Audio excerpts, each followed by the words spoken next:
Hello friends, இன்றைக்கி நான் வந்து இந்த நோனி பழம் எனக்கு கிடச்சிச்சு.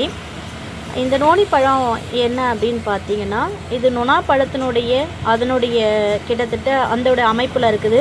பட் இது கொஞ்சம் வந்து நீல வாகில் கொஞ்சம் பெரிய பழமாக இருக்குது. நொனா பழம் நீங்கள் யாரெல்லாம் சாப்பிட்ருக்கீங்க அப்படின்னு சொல்லி எனக்கு தெரியாது. பட் ஆனால் நான் சாப்பிட்ருக்குறேன். அந்த பழம் வந்து நல்ல கருத்து பழுத்திருக்கும்.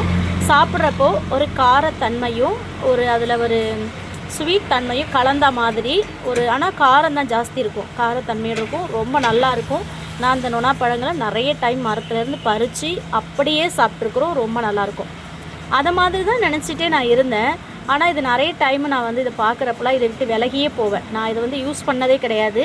இன்னொன்று, அன்றைக்கி கூட ஒரு பழம் கீழே விழும்போது நான் தெரியாமல் மிதிச்சிட்டேன். அப்படியே அந்த பழம் மொத்தமாக நசுங்கி குழன்னு போயிடுச்சுது. சரி, இந்த பழம் என்னதான் பழம், அந்த பழத்தை பற்றி தெரிஞ்சுக்கலாம் அப்படின்னு சொல்லிட்டு நான் எங்கள் பிரதர்கிட்ட கேட்டப்போ அவங்க சொன்னாங்க, இந்த பழம் வந்து நோனி பழம், இது கேன்சருக்கு ரொம்ப நல்லது. இது தொடர்ச்சியாக எடுத்துக்கும் போது கேன்சர் வராது. அது மட்டுமல்ல, மற்ற வியாதிகளும் நம்மளை வந்துட்டு தாக்காதபடிக்கு இது ரொம்ப பாதுகாப்பு உள்ள ஒரு பழம்.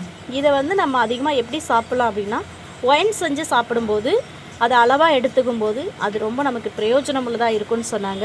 ஃப்ரெண்ட்ஸ், நீங்கள் எப்படி இந்த ஒயின் செய்யணும் அப்படின்னு தெரிஞ்சுக்கிட்டு நீங்களும் செஞ்சு அளவாக எடுத்துக்கிட்டு உங்கள் ஹெல்த்தை நல்லா பாதுகாத்துக்குவாங்க. Okay, thank you friends.